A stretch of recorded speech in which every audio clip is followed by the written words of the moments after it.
اللہ رب العزت سے طلب کرنا ہے. اور یاد رکھو زندگی کی ایک کشمکش دعا کے بغیر اگر کوئی شخص یہ زندگی گزار رہا ہے تو اس کا انجام اس سپاہی کی طرح ہے جو گھمسان کی جنگ میں حصہ لینے کے لیے ہتھیار کے بغیر میدان جنگ میں کود جائے. غزوہ بدر میں اللہ کے رسول صلی اللہ علیہ وسلم نے کیا کیا؟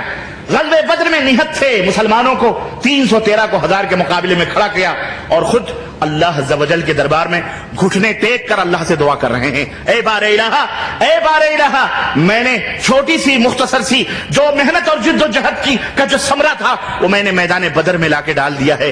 اے اللہ اگر یہ مٹ گئے تو روئے زمین پر تیرا نام لینے والا کوئی نہیں. حضرت ابو بکر صدیق جو حارس تھے، نگراں، جو دروازے کے نگہبان مقرر تھے، بار بار نبی کریم صلی اللہ علیہ وسلم کی اس گڑگڑاہٹ کو، اس رونے کو اور اللہ کے نبی کی اس گریہ وزاری کو دیکھ کر چادر مبارک جو کندھے سے ڈھلک جاتی تھی، ڈھل جاتی تھی، حضرت ابو بکر اٹھا کر کے ڈالتے اور کہتے اللہ کے نبی بس کیجئے، اے اللہ کے نبی بس کیجئے. اور اللہ کے نبی مسلسل رب سے دعا کر رہے ہیں، جنگ جاری ہے، لڑائی جاری ہے، اللہ سے دعا کر رہے ہیں. صحابہ دوڑے آ رہے ہیں. حضرت عکاشہ بن محصن آئے، انہوں نے کہا اللہ کے نبی تلوار مارتے کافروں کو میری تلوار ٹوٹ گئی. اسی عالم میں نبی نے ایک کھجور کی ڈنڈی دی اور کہا عکاشہ یہ لو جاؤ کفار کو قتل کرو. حضرت عکاشہ کہتے ہیں کہ میں وہ کھجور کی ڈنڈی لے کر کے میدان جنگ میں جس دم کودا ہوں اور میں نے کفار کے اوپر چلایا ہے، اللہ کے فضل و کرم سے وہ تیز ترار تلوار بن جاتی. اللہ اکبر. ادھر نبی کریم صلی اللہ علیہ وسلم دعا کر رہے ہیں. تھوڑی دیر کے بعد نبوت کے چہرے پر خوشی و مسرت کی مسکراہٹیں کھیل گئی اور اللہ کے نبی نے حضرت ابو بکر سے کہا ابو بکر جاؤ مسلمانوں میں اعلان کر دو اللہ نے فرشتوں کے ذریعے تمہاری مدد کی ہے اور 5000 فرشتے تمہاری مدد کے لیے آ رہے ہیں. یہ دعا جب سارے سہارے ختم ہو جائیں، جب کچھ نہ مادی وسائل اختیار کرو. ایک شخص آیا نبی کریم صلی اللہ علیہ وسلم دربار میں، اس نے کہا اللہ کے نبی اونٹ کو باندھوں اور اللہ پر توکل کروں یا اونٹ کو چھوڑ دوں اور اللہ کے اوپر توکل کروں؟ اللہ کے نبی صلی اللہ علیہ وسلم فرمایا اعقل وتوکل، پہلے اونٹ کو باندھ لو پھر اللہ کے اوپر توکل کرو. میرے عزیزو وہ وسائل وَأَعِدُّوا لَهُم مَّا اسْتَطَعْتُم مِّن قُوَّةٍ، اللہ نے فرمایا پہلے تیاری کر لو مکمل جتنی تمہاری تیاری ہے، لیکن ان تیاریوں کے اوپر بھروسہ نہ کرو، ان ڈنڈیوں پر بھروسہ نہ کرو، ان ٹینکوں کے اوپر بھروسہ نہ کرو. بھروسہ کس کے اوپر کرنا ہے؟ اللہ سے. اور سنو ایک بات، آخری بات کہہ کے میں اپنی بات ختم کرنا چاہ رہا ہوں.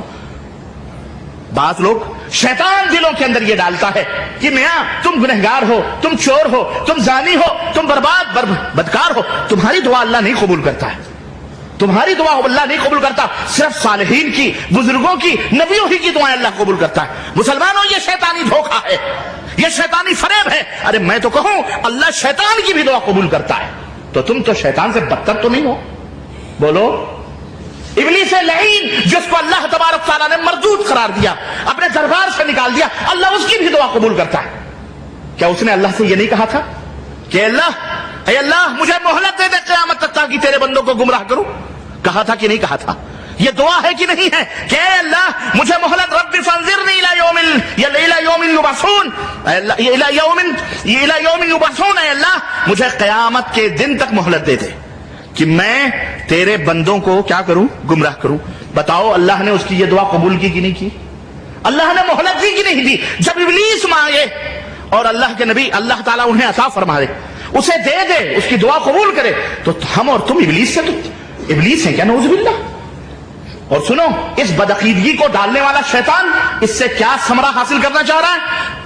وہ یہ چاہ رہا ہے تاکہ مسلمانوں تمہارے دلوں میں جب یہ بات پیدا ہوگی کہ اللہ براؤں برے لوگوں کی نہیں سنتا، تو پھر اس کا کیا ہوگا؟ اللہ سے بندے کا تعلق ختم ہو جائے گا. اللہ سے بندے کا تعلق کیا ہوگا؟ نمبر 1 ختم ہوگا. اور پھر اس کے بعد میں وہ بندہ وہ شیطان اس کے دل میں آئے گا، دیکھو نیک لوگوں کی اللہ سنتا ہے، پھر درباروں پہ لے جائے گا. کہاں لے جائے گا؟ درباروں، شدوں، تازیوں، عالموں، چبوتروں پہ لے جا کے تم کو جھکائے گا. ہاں پنجے سے تم سے منگوائے گا، مانگو یہاں. اللہ سے تمہارا رشتہ تو کٹ گیا، تعلق ختم. بزرگان دین ہی ہیں یا اولیاء اللہ ہیں، وہ گدھے کتے بلی کو بھی تمہیں چموائے گا. واللہ بتاؤ وہاں بھی سجدے کروائے گا. آدمی جب بے ایمان اور بے ضمیر ہو جائے تو پھر وہ عورت جو اپنے شوہر کے چوکھٹے کو پار کر جائے، اس عورت کا کوئی سہارا ہوتا ہے؟ پھر وہ نہ جانے کہاں کہاں منہ مارتی ہے.